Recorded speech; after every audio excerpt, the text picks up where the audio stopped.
Army Agniveer 1600 metre या SSC GD 5 kilometre, ये सारे इतने सा छोटा सा इवेंट है। आप लोग बहुत सारे स्टूडेंट ने चिंतित है। मैं आप लोगों के सामने आज ऐसे एक शख्स को फेस करूंगा जिनको बोलते हैं फ्लाइंग सिख के नाम पर जाना जाता है। आप लोगों ने जीके के अंदर भी पढ़ा होगा।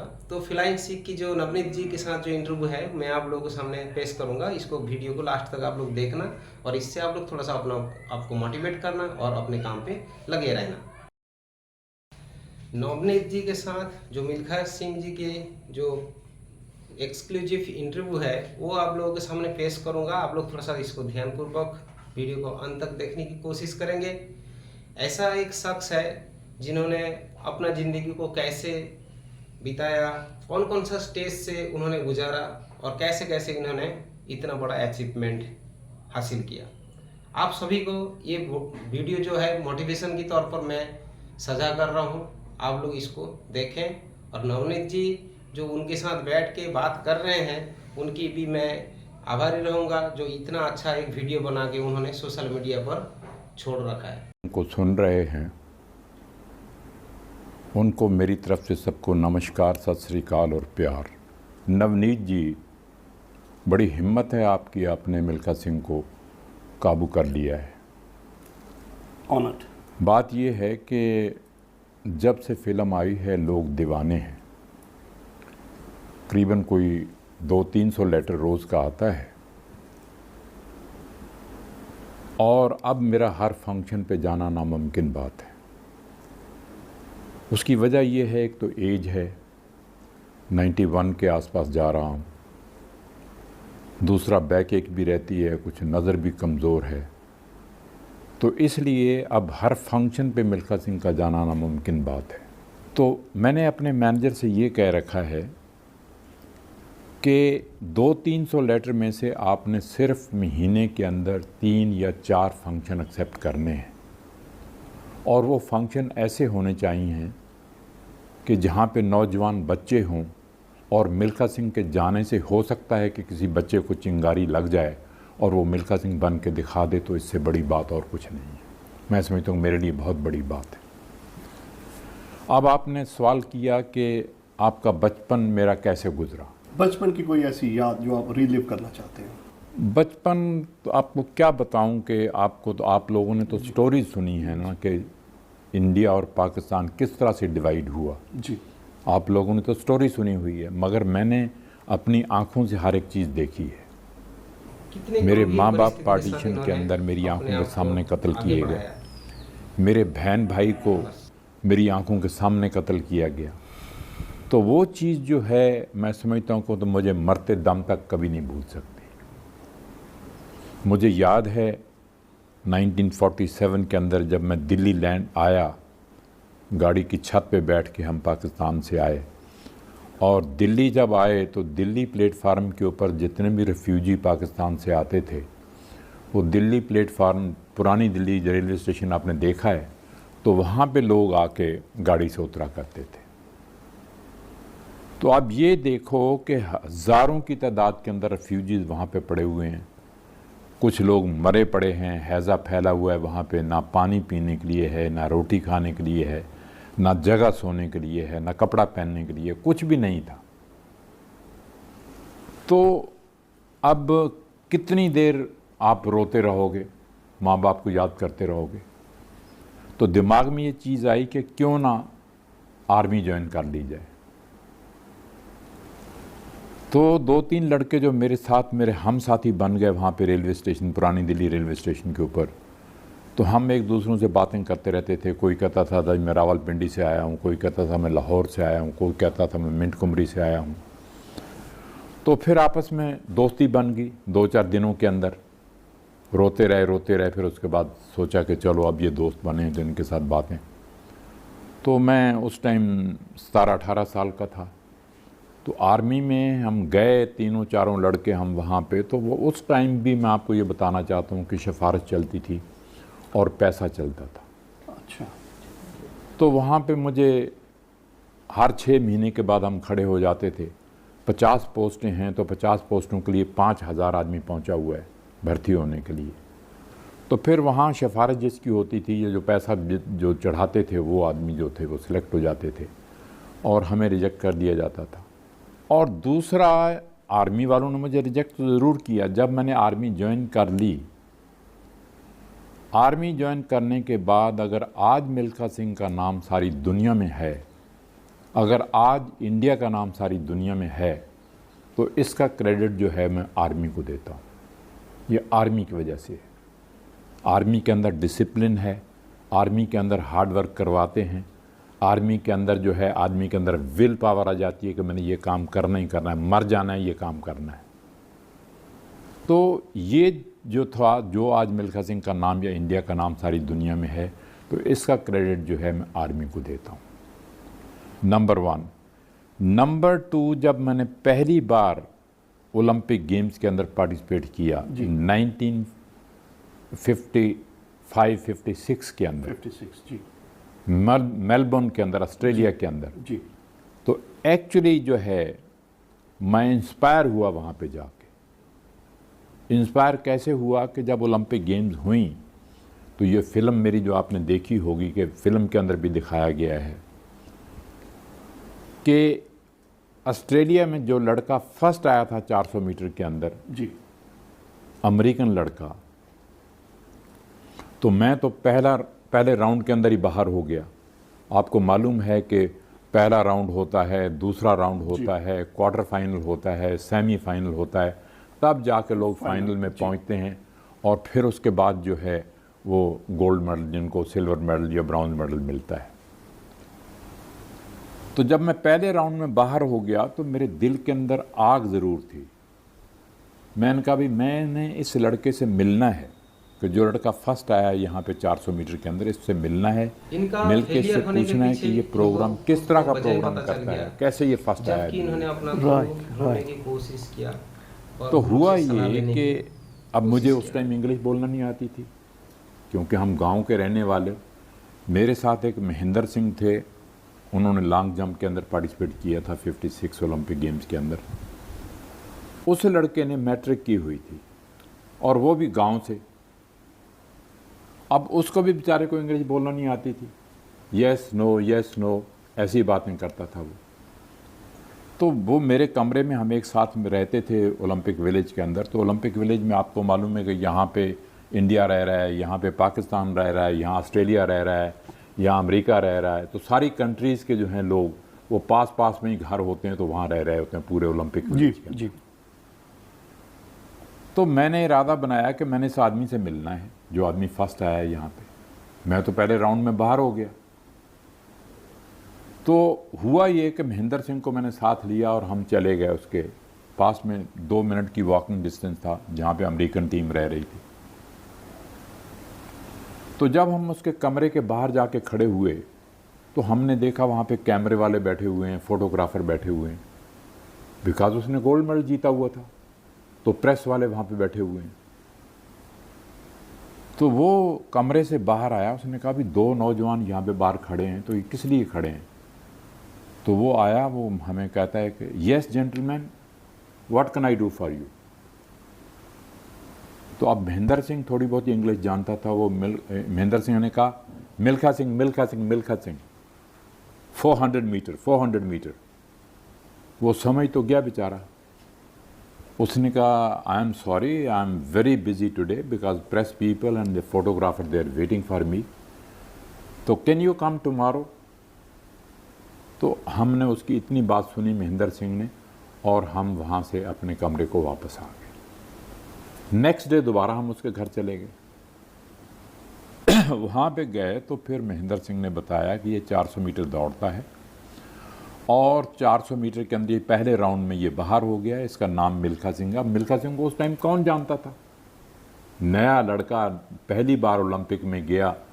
करोड़ों लोग, दुनिया के जो गोल्ड मेडलिस्ट थे वो सारे वहाँ पे आए हुए थे। तो उसने, महेंद्र सिंह ने कहा कि ये चाहता है आपका जो कोचिंग शेड्यूल है 400 मीटर का वो लेना चाहता है। तो फिर उसने मुझे हर एक चीज़ लिख के दी। पहले तो उसने लिखा कि मैं सारा साल क्या ट्रेनिंग प्रोग्राम करता हूँ। वंडरफुल। कितनी हिल रनिंग करता हूँ, कितनी सैंड रनिंग करता हूँ, कितने स्टार्ट लेता हूँ, कितनी रेपिटेशन रनिंग करता हूँ, कितनी वेट ट्रेनिंग करता हूँ। तो वो हर एक चीज़ उसने मुझे पूरी लिख के दी। तो जब मैं इंडिया को वापस आया वो प्रोग्राम लेके, तो मैंने धरती माता की कसम खाई।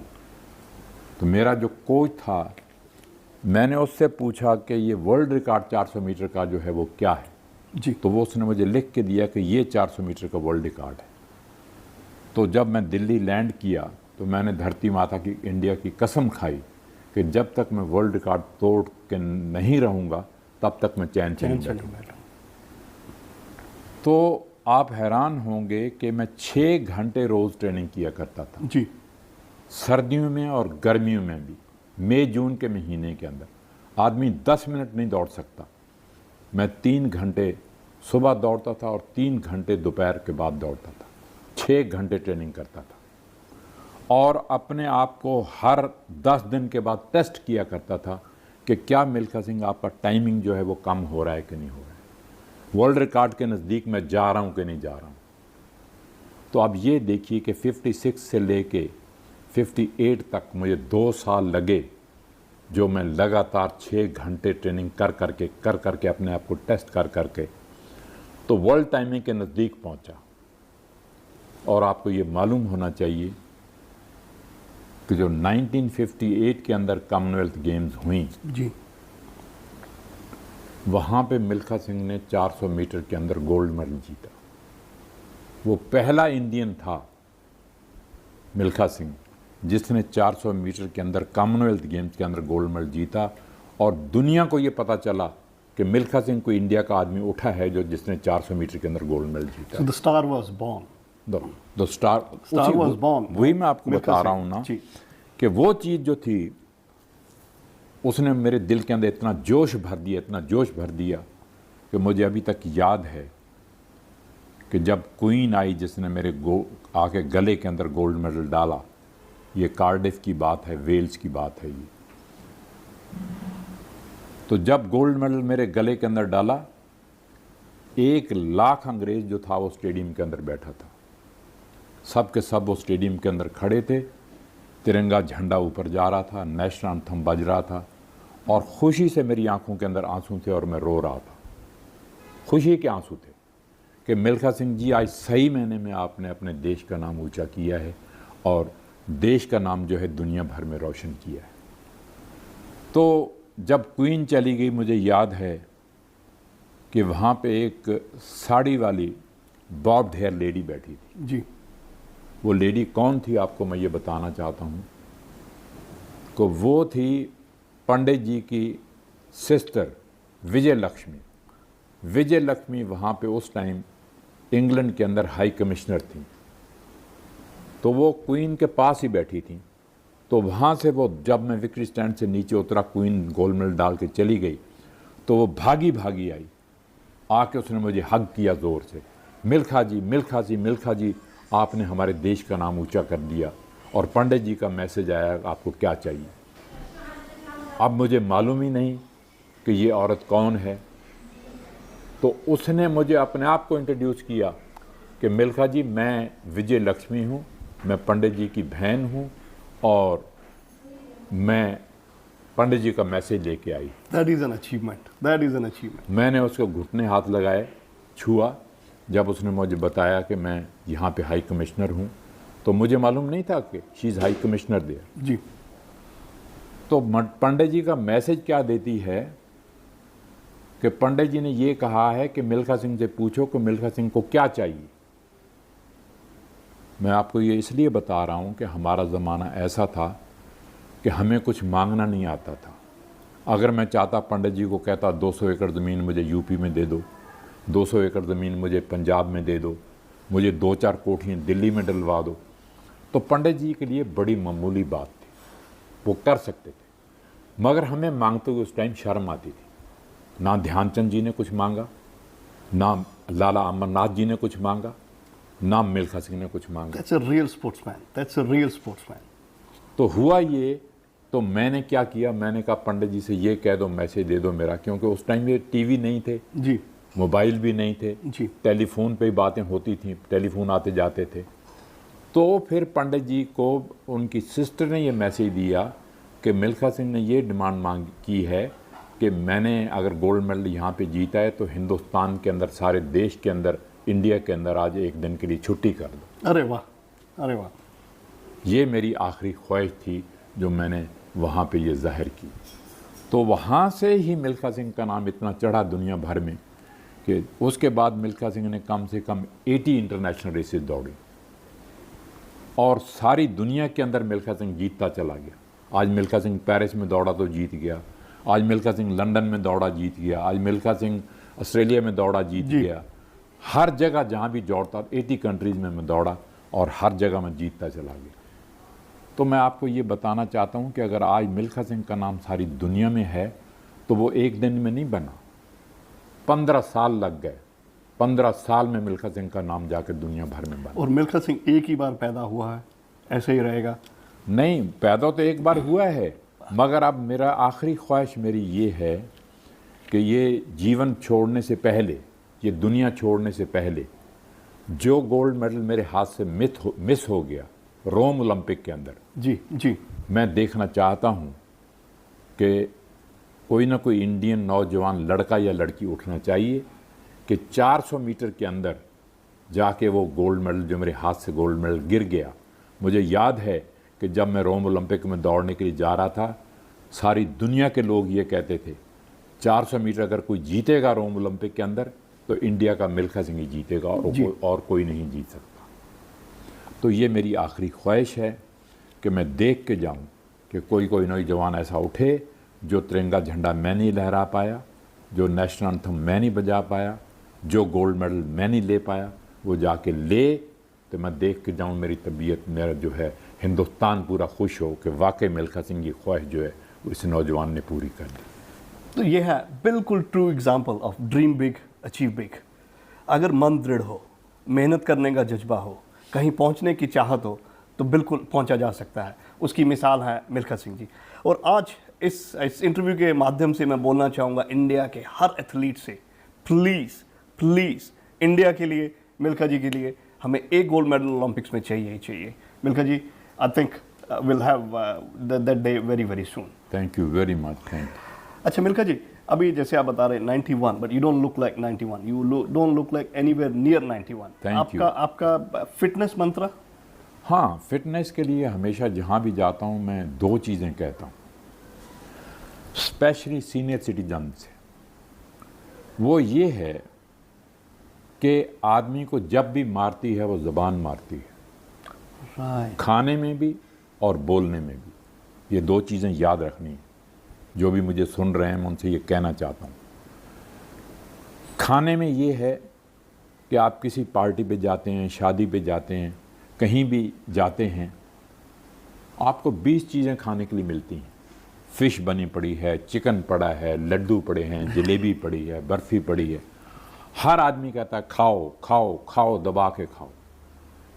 मगर आपको मालूम होना चाहिए कि जितनी बीमारी लगती हैं वो आपको पेट से लगती हैं।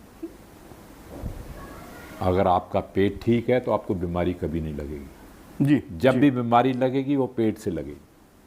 जब आप खाते हैं दबा के, गैस बनती है, गैस से आपको हार्ट ट्रबल होती है, गैस से आपको किडनीज की प्रॉब्लम होती है, गैस से आपको ब्लड प्रेशर होता है। 20 बीमारी लगती हैं आपको पेट से लगती हैं। तो मैं आप लोगों से ये एडवाइस करूँगा कि अगर आपको 4 चपाती की भूख है तो 2 खाइए, 2 की भूख है तो 1 खाइए, 2-2 घंटे के बाद खाइए, 3-3 घंटे के बाद थोड़ा थोड़ा खाइए, पेट को पूरा मत भरिए। तो नंबर ऑफ मील्स बढ़ जाएं, खाने का पोर्शन कम हो जाए, कम हो जाए, कम खाइए। क्योंकि अब मैं रात को रोटी नहीं खाता हूँ, कई साल हो गए मुझे रोटी छोड़े हुए। तो मैं थोड़ी बहुत स्नैक्स वगैरह ले लेता हूँ, मगर चपाती खाए हुए मुझे सदियाँ हो गई हैं, रात को नहीं खाता। दोपहर को खाना अच्छा खा लेता हूँ मैं, सुबह ब्रेकफास्ट हैवी ले लेता हूँ, मगर रात को सोते टाइम कम से कम 1-1.5 घंटा 2 घंटे कुछ नहीं खाता। राइट। नंबर 1। नंबर 2, मैं ये एडवाइस करूँगा सब लोगों से जितने सीनियर सिटीजन हैं या जो अपने आप को फिट रखना चाहते हैं, 10 मिनट के लिए एक्सरसाइज जो है 24 घंटे में बहुत ज़रूरी है। 24 घंटे आप होते हैं ना आपके पास, जी, तो उसमें आप 10 मिनट निकालिए। वॉक करिए, योगा वॉक करिए, कीजिए, ब्रीदिंग कीजिए, थोड़ी बहुत जॉगिंग कीजिए। अगर जॉगिंग कर सकते हैं हल्की हल्की जॉगिंग कर लीजिए ग्राउंड में जाके। अगर नहीं कर सकते हैं तेज़ वॉक कर लीजिए। 10-15 मिनट के लिए वो काफ़ी है। और मैं ये गारंटी आपको देता हूँ कि अगर आप 10 मिनट अपनी सेहत के लिए निकालते हैं तो आपको डॉक्टर के पास जाने की ज़रूरत नहीं है। तो आज मेरा आपसे वायदा है, अभी ऑस्ट्रेलिया पहुंच के सबसे पहला जो मैं काम शुरू करूंगा वो करूंगा 15 मिनट की walk. I will make myself fit and definitely a commitment to you. करनी है। Commitment to you. अब इस एज के अंदर भी मैं 10-15 मिनट के लिए अब मैं जाता हूँ बाहर, दौरे पे जाता हूँ, थका टूटा आता हूँ। जी, टूर से जब वापस आता हूँ तो मैं जो ट्रैक सूट पहनता हूँ और लेक पे निकल जाता हूँ। Right. जॉगिंग करके आता हूँ, 1-1.5 किलोमीटर 2 किलोमीटर तेज़ चल लिया, जॉगिंग कर ली बीच में। तो उससे मुझे कोई बीमारी जो है मेरे नज़दीक नहीं आती। और मैं ये गारंटी देता हूँ जो मुझे सुन रहे हैं उनसे ये कहना चाहता हूँ कि 10 मिनट सेहत के लिए निकालिए, आपको डॉक्टर के पास जाने की ज़रूरत नहीं।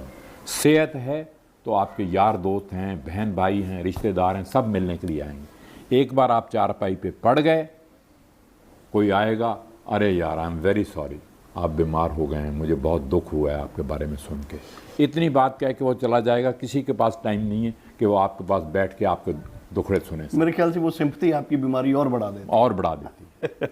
तो इसलिए मेरी ये 2 चीज़ें जो मैंने आपसे कही हैं ये बहुत ज़रूरी हैं हर इंसान के लिए। ज़बान पे कंट्रोल और रोज़ 15 मिनट से 20 मिनट की एक्सरसाइज, ये है इनका फिटनेस मंत्रा। नॉर्मली आप इतने बिजी रहते हैं, टूर्स पे रहते हैं, जब आप घर पे होते हैं तो आपका डेली स्केड्यूल में नॉर्मली क्या क्या इंक्लूड रहता है? वो मैंने आपको बता दिया है। अगर घर पे मैं 2-3 दिन के लिए अगर यहाँ पे होता हूँ जी, तो उसमें एक्सरसाइज तो ज़रूर करता हूँ, फिर गोल्फ भी खेल लेता हूँ कभी कभी। गोल्फ का शौक़ है मुझे। जी जी जी। मेरा बेटा जो है आपको मालूम है कि वो भी इंटरनेशनल फेम गोल्फर है। एब्सोल्युटली। तो हम तो नहीं चाहते थे कि हमारा बेटा जो है वो स्पोर्ट्स में जाए, क्योंकि हमारे ज़माने में स्पोर्ट्स के अंदर हमें कुछ भी नहीं मिला। मैंने आपको ध्यानचंद की मिसाल दी, मैंने आपको लाला अमरनाथ की मिसाल दी। लाला अमरनाथ मुझे कहते थे कि जब मैं क्रिकेट मैच खेलता था तो मुझे 2 रुपये मैच के मिलते थे और 3rd क्लास में मैं ट्रैवल करता था, नीचे गाड़ी के नीचे फट्टों के ऊपर सो के जाता था। तो आज देखिए बच्चों के पास कितना पैसा है जी, आज ज़माना आप एक मैच खेलते हैं, कितना ज़माना बदल गया है जी। तो इसलिए मैं ये चाहूँगा, ये हर एक माँ बाप की ड्यूटी बनती है कि अगर बच्चे की लाइफ आपने बनानी, मैं अपने बेटे की आपको मिसाल दे रहा था जी कि हम नहीं चाहते कि वो स्पोर्ट्स में जाए। मेरी बीवी भी नहीं चाहती थी, मैं भी नहीं चाहता था, क्योंकि हम इसलिए नहीं चाहते थे कि भाई हमारे ज़माने में हमें स्पोर्ट्स में कुछ नहीं मिला, अगर इसके पास कोई प्रोफेशनल डिग्री नहीं होगी तो ये हमारे जाने के बाद क्या करेगा। तो हम चाहते थे इसको डॉक्टर बनाएं या इंजीनियर बनाएं, मगर वो हम नहीं कर पाए। मगर इसकी डेस्टिनी ये थी कि मैंने गोल्फ खेलनी है, मैंने स्पोर्ट्स में जाना है। मैंने उसको, क्योंकि ब्लड था, मेरी बीवी भी स्पोर्ट्स लेडी है, हाँ जी, तो मैं भी स्पोर्ट्समैन था, तो वो ब्लड जो जनरेशन, वो आई मीन जीन्स जो थे उसमें थे, और उसने कहा कि नहीं मैंने स्पोर्ट्स में जाना है। तो मैंने ये इरादा बना लिया, मैंने कहा अगर ये नहीं मानता तो फिर इसको, अगर गोल्फ खेलनी है तो चलो खेले। तो फिर मैं इसके पास 6-6 घंटे बैठ के रोज़ बॉलें मरवाया करता था और इसके हाथों में से खून निकला करता था। मैंने कहा नहीं बेटे, अगर तूने, जैसे तेरा बाप जो है दुनिया में इसने नाम पैदा किया है, इसी तरह से तूने अगर गोल्फ में नाम पैदा करना है तो हार्ड वर्क के बगैर और कोई रास्ता ही नहीं।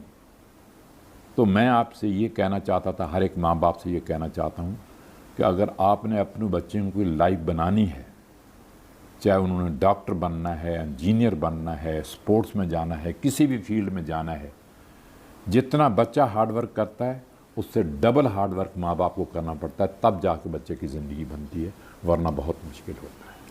आई think Jeev is fortunate enough to be born this family. Milkha ji, मेरे ख्याल से you also is a proud father, जो उन्होंने जीव ने अचीव किया आज। शान से आपका सर। ये प्राउड फैमिली है पूरे हिंदुस्तान के अंदर, क्योंकि हमारे घर के अंदर 2 पद्मश्रीज हैं जी। एक पद्मश्री मुझे सर का टाइटल मिला इन 1958 जब मैंने कॉमनवेल्थ गेम्स के अंदर गोल्ड मेडल जीता जी। और मेरे बेटे ने जब गोल्फ के अंदर 4-5 यूरोपियन चैम्पियनशिप जीती, चाइना में भी, स्कॉटलैंड में भी, इंग्लैंड में भी और जापान के अंदर भी, हर एक जगह पे, तो तब गवर्नमेंट ऑफ इंडिया ने उसको पद्मश्री का टाइटल दिया। तो ये एक बड़ी लकी फैमिली है, मैं समझता हूँ कि बड़ी प्राउड फैमिली है जिसके अंदर 2 पद्मश्री है। मुझे इस बात की खुशी है कि मेरे बेटे ने बहुत अच्छा किया है। इसी तरह से हर माँ बाप को इससे सबक लेना चाहिए